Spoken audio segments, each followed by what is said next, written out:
This is just a quick little video to show you how to do a couple of the problems from 6.1c.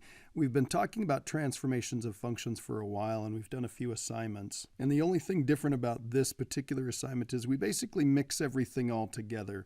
So just be aware of that. I'm going to come over here and we're going to do problem number 7 on the back side. If you can do problem number 7 on the back side, the front ones are a little bit easier than that because they don't have as many transformations going on. So we're going to take a look at number 7 here. So here's number 7. There is the graph of the parent function right here. Here's a table of the values, and it says complete tables and sketch the resulting graphs, and then describe the transformation. Now, as we've mentioned before, you can really do this in about any order that you want.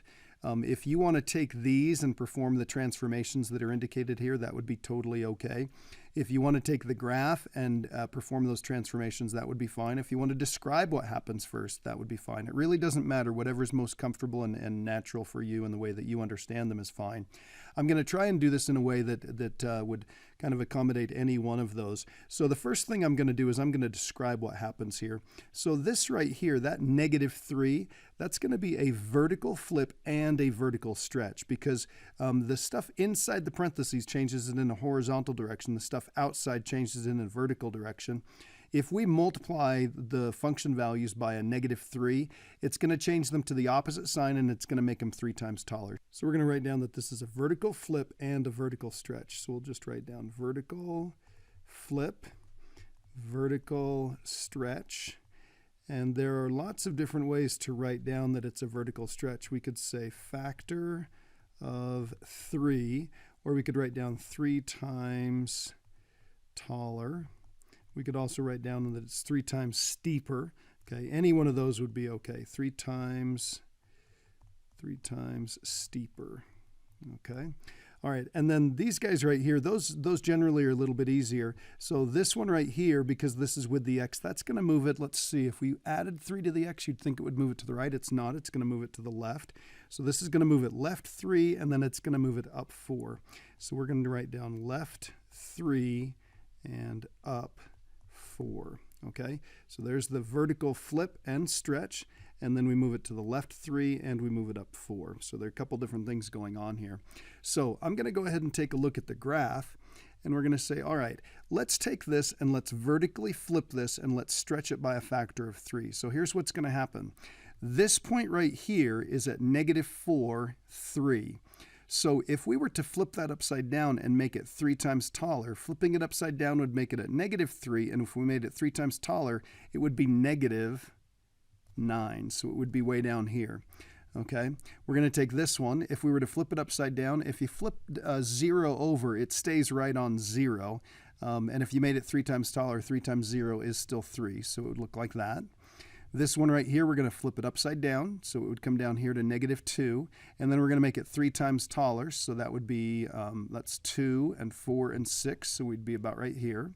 Flip this one upside down, okay, vertically flip that across the x-axis, and then we're going to make it 3 times taller, so we're right there. And then we vertically flip this. This is going to flip up here, and it's going to be 3 times taller, so if we were at -1, when we flip it over, it's at +1, so then we're going to go 3 times taller, so that's going to put it at 3. Now, this is the basic shape, so I'm just going to lightly draw this in here. I'm not going to connect all of this. Okay, that's roughly what it looks like if it's been flipped over. But now what we need to do is we need to move this to the left 3 units and up 4. So we're going to take every one of these and we're going to move them left 3 and up 4. So we're going to go left 3 and up 1, 2, 3, 4. So we're going to be right here. We're going to take this one. We're going to go left 3, 1, 2, 3, and up 4. 1, 2, 3, 4. So we'll be right here. Let's see, next one, left 3, 1, 2, 3, and up 1, 2, 3, 4, so we'll be right there. Left 3, 1, 2, 3, and up 1, 2, 3, 4, so look how those line up like they should. And then let's see, this one is, whoops, here we go, left 3, 1, 2, 3, and up 4. 1, 2, 3, and 4 would be, we need to go up just a little bit. Okay, so again, left 3, 1, 2, 3, and up 1, 2, 3, 4, so we'd be right there. Okay, now I'm going to go ahead and get rid of these guys right here because I'm finished with those. That was kind of just the shape before we moved it around. And then here's what it looks like. So we've got this solid line connecting each one of these points. So we're going to go like this and like this and like this, okay? Now, does that look like it got flipped upside down? Certainly does to me. Does it look like it got 3 times taller, 3 times steeper than it used to be? Looks pretty good. And does it look like they moved it over to the left and then up 4? Yeah, that's not too bad. Again, some of these are kind of hard to tell, but there we go.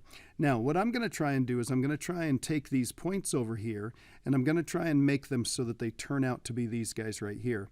So let's see if this works. So the first thing we're going to do is we're going to do a vertical flip, and we're going to make the y coordinates opposite and 3 times bigger. So the first thing that happens here is we're going to do negative 3 times f of x. So let's see, negative 3 times that would be negative 9. Negative 3 times that would be 0. Negative 3 times that would be negative 6. Negative 3 times that would be negative 6. And negative 3 times that would be 3. Then we want to take this and we want to move all of the points. We need to move them, remember this is going to be left 3 and up 4. So we're going to add 4 to every y value, and we're going to subtract 3 from every x value, okay? So we're not using these anymore, so let's go ahead and see if we can make this. We're going to take every x coordinate, and we're going to move it left 3, so we're going to subtract 3 from every one of those. So this is going to be negative 7. This is going to be negative 4. This is going to be, let's see, subtract 3, so this is going to be negative 2. Subtract 3, so this is going to be 0. Subtract 3, so this is going to be 1. And then every y coordinate, we need to add 4 to that. So if we add 4 here, and add 4 here, and add 4 here, and add 4 here, and add 4 here, that's going to make this negative 5, and 4, and negative 2, and negative 2, and 7. Okay? So here's what we hope the answer is. Now I'm going to transfer this down here in just a second as long as we've got this right. So let's check and see. Negative 7, negative 5. So back 7, down 1, 2, 3, 4, 5. Awesome. Next one, negative 4, 4. Back 4, up 4. Awesome. There we go. This one right here, negative 2, negative 2. Back 2 and down 2. Awesome. 0, negative 2, and then 1, 7. Over 1 and up 1, 2, 3, 4, 5, 6.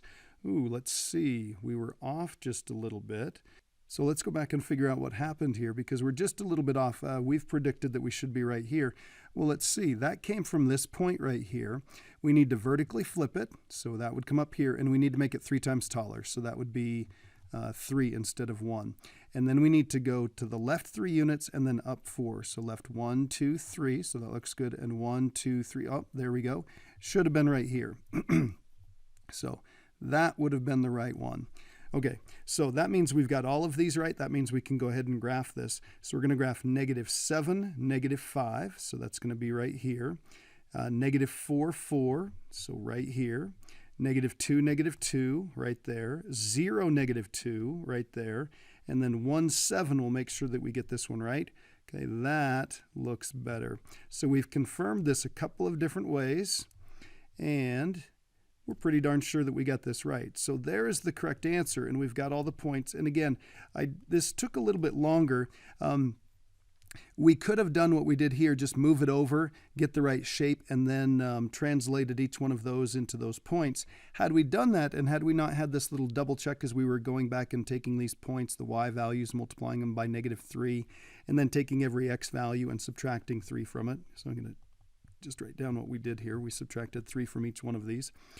Had we not done that, we wouldn't have caught that tiny little error. So again, either way you want to do it is fine. We need to come up with the graph, we need to come up with the points, and we need to come up with an explanation, a description of what went on each one of those. All right, good luck on the assignment.